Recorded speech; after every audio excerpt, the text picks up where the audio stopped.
अकल्प आयुष्य व्हावे तया अकल्प आयुष्य व्हावे तया अकल्प आयुष्य व्हावे तया अकल्प आयुष्य व्हावे तया आदिया सकळा हरिचा दाता आदिया सकळा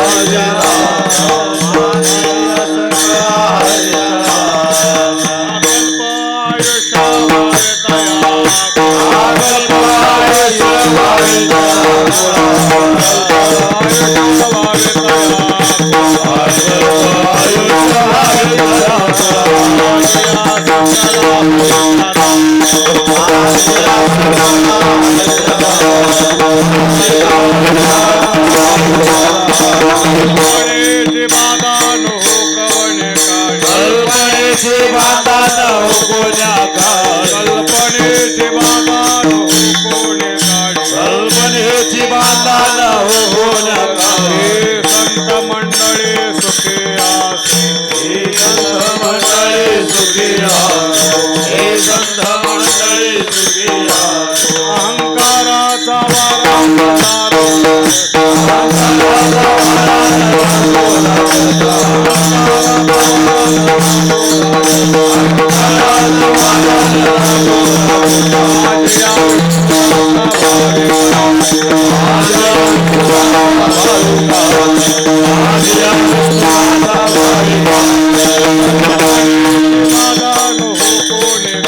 कल्पनेची बाधा न हो कोण्या काळी कल्पनेची बाधा नको कोणी काढी कल्पनेची बाधा न हो कोण्या काळी संत मंडळी सुखी आसी हे संत मंडळी सुखी असो हे संत मंडळी सुखी असो नाम म्हणे दया भावे कल्याण हरे दया हरे दया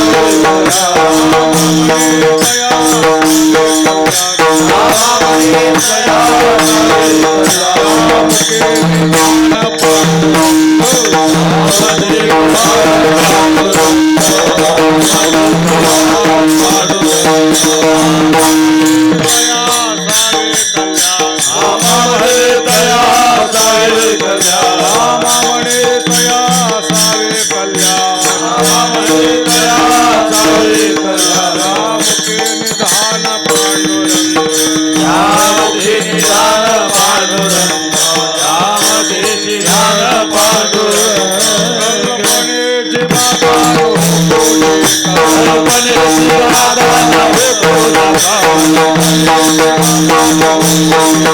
कल्पनेची बाधा न हो कोण्या काळी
मागणे ते एक कल्प आयुष भावे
हरिचा दाता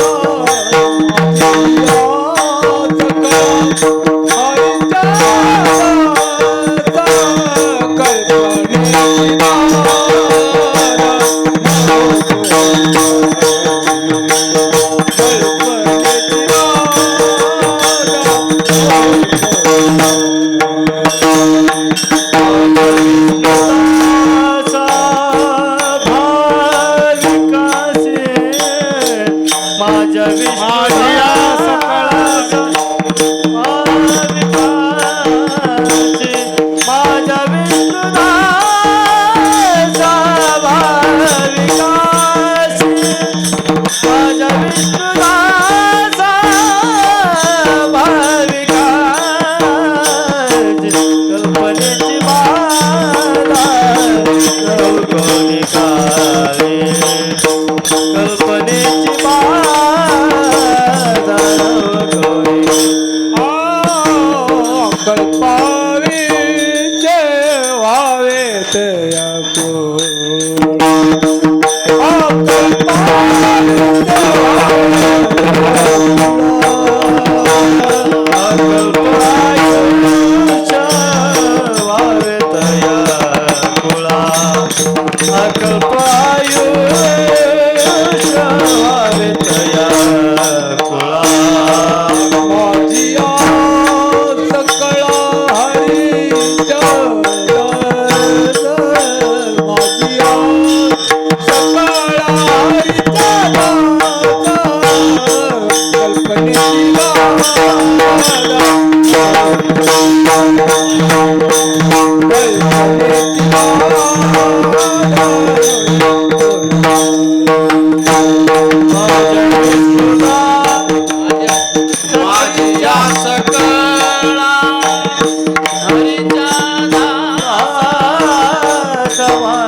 अकल्प आयुष्य भावे तया कुळा माझिया सकळा हरीच्या दासा कल्पनेची बाधा न हो कोणी काळी ही संत मंडळी सुखी असो अहंकाराचा वारा न लागो राजसा माझिया विष्णुदासा भाविकासी कल्पनेची बाधा न हो कोणी काळी ही संत मंडळी सुखी असो नामा म्हणे तया असावे कल्याण नामा म्हणे तया असावे कल्याण जामुकी निधान पांडुरंग कल्पनेची बाधा न हो कोणी काळी ही संत मंडळी सुखी असो विठ्ठला विठ्ठला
आता केशराजा हेच विनवणी मस्तक चरणी ठेवित असे योंद प्रविश्य मम वाचमी मां प्रसुप्तां संजीवयत्यखिल शक्तिधर स्वधाम्ना अन्यांश हस्तचरण श्रवणद्वगादीन् प्राणा नमो भगवते पुरुषाय तुभ्यं लडिवाळ नामा विठोबाचा दास तयाचे चरणास दंडवत आकल्पाविष्य भावे तया कुळा माझिया सकळा हरीच्या दासा कल्पनेची बाधा नो कोणे काळी ही संत मंडळी सुखी असो विठ्ठला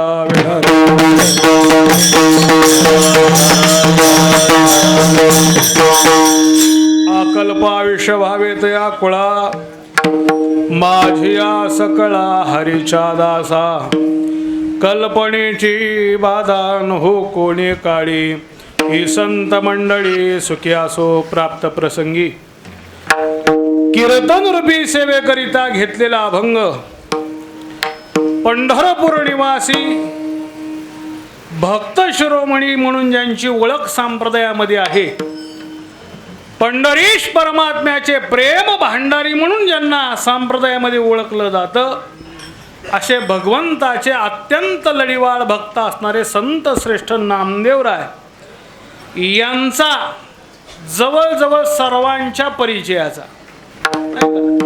मला वाटत नसेल की हा अभंग गात्यात बघून लोकांनी पाठ केला असेल, नाही का. हा अभंग रोज भजन कीर्तनाच्या शेवटी फळ परंपरेमध्ये मानला जातो आणि त्याच्यामुळं वेगळं असं काही पाठ करण्याची गरज त्या ठिकाणी पडलं नाही. महाराज वर्णन करतात की हा जो अभंग आहे, या अभंगाची ओळख वारकरी संप्रदायामध्ये नामदेवरायचं पसायदान म्हणून ओळख आहे. बुवा, या अभंगातनं नामदेवराय भगवंताच्या जवळ आपल्या मनातली इच्छा प्रकट करतात. काय बोलतात नामदेवराय, तत्पूर्वी थोडासा परिहार देणं, तो म्हणजे असा.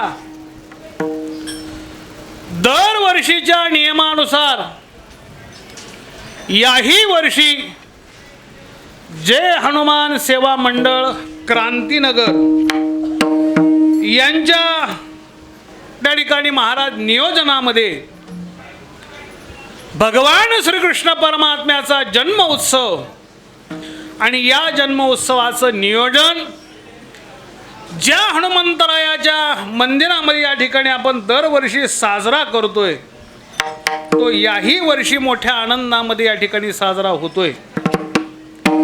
आजचा दिवस या सोहळ्याचा उपांत्य दिवस. उद्या सांगता त्या ठिकाणी काल्याच्या प्रसादानं होणार आहे आणि या वर्षीच्या सोहळ्याची ही जी असणारी त्या ठिकाणी जी काही सांगता उदयिक रोजी आपल्याला पाहायला मिळेल. पण आजचा दिवस हा उपांत्य दिवस, की गेले 24 वर्ष अखंडपणाने या ठिकाणी महाराज हा सोहळा या ठिकाणी मोठ्या आनंदानं पार पडतोय.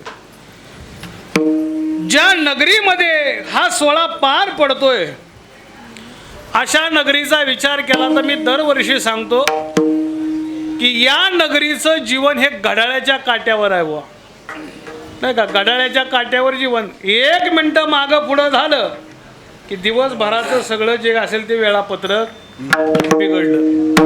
पण तरीही तुम्ही सर्व मंडळी या नगरातरी असतील, या सप्ताह नियोजन कमिटीतली मंडळी असतील, या सर्वांच्या विनंतीला मान देऊन त्या ठिकाणी बाहेरून येणारी सर्व काही मंडळी असतील, भजनी मंडळ असेल, कीर्तनकार असतील, अन्नदाते असतील, या तुम्हा सर्वांच्या उपस्थितीमध्ये हा सोहळा मोठ्या आनंदानं पार पडतोय.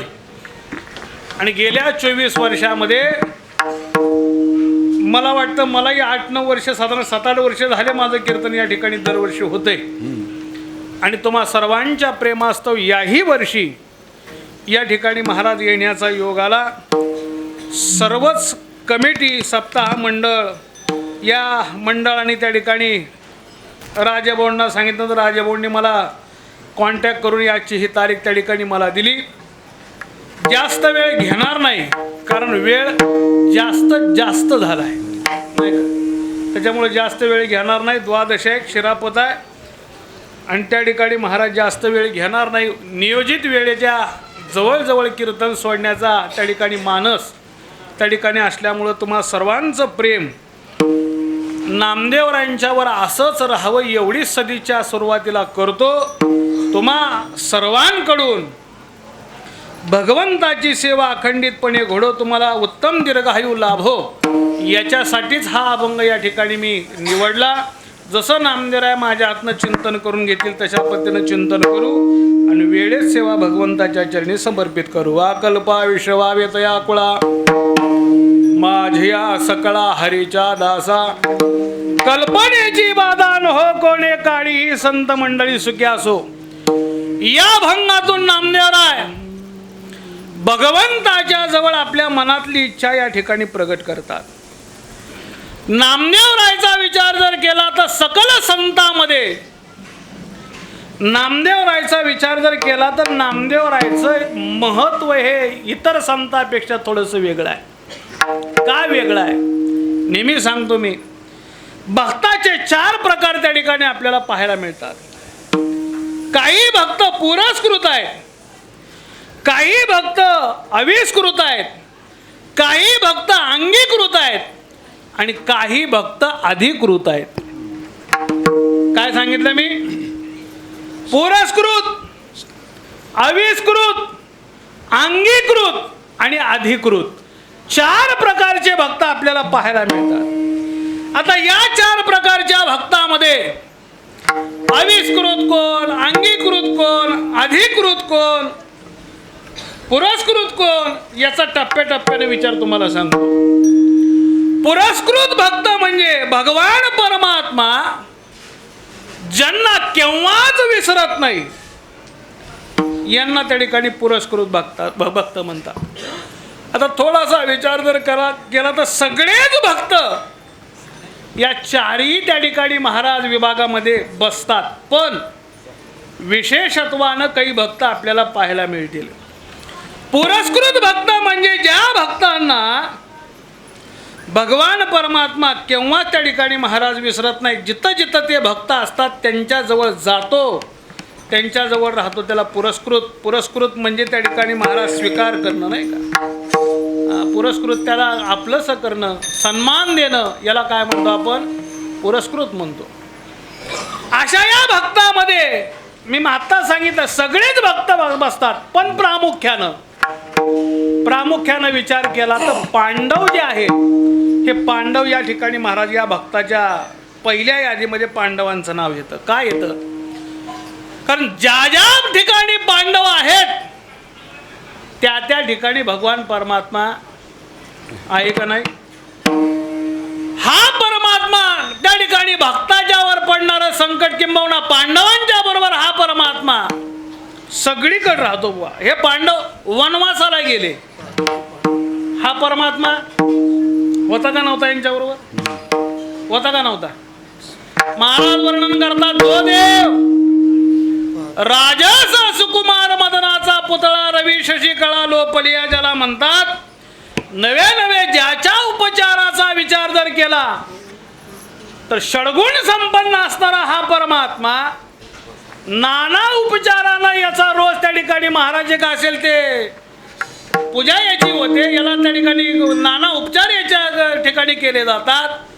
पण तो परमात्मा या पांडवांच्या बरोबर जंगलात राहू लागला आणि पांडवां जसं त्या ठिकाणी पांडव राहतात तसं राहू लागला. म्हणजे पांडवांच्या ठिकाणी सुद्धा त्याला देवानं सोडलं नाही. नुसतं पांडवाच्या जंगलात जाणार नाही, युद्धात हा देव कोणाकडे होता?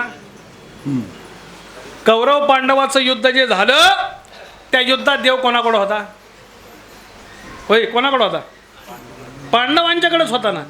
म्हणजे जिथं जिथं पांडव तिथं तिथं देव आहे, म्हणूनच ज्ञानोबा राय म्हणले ना, द्वारकेचा राणा पांडवा घरी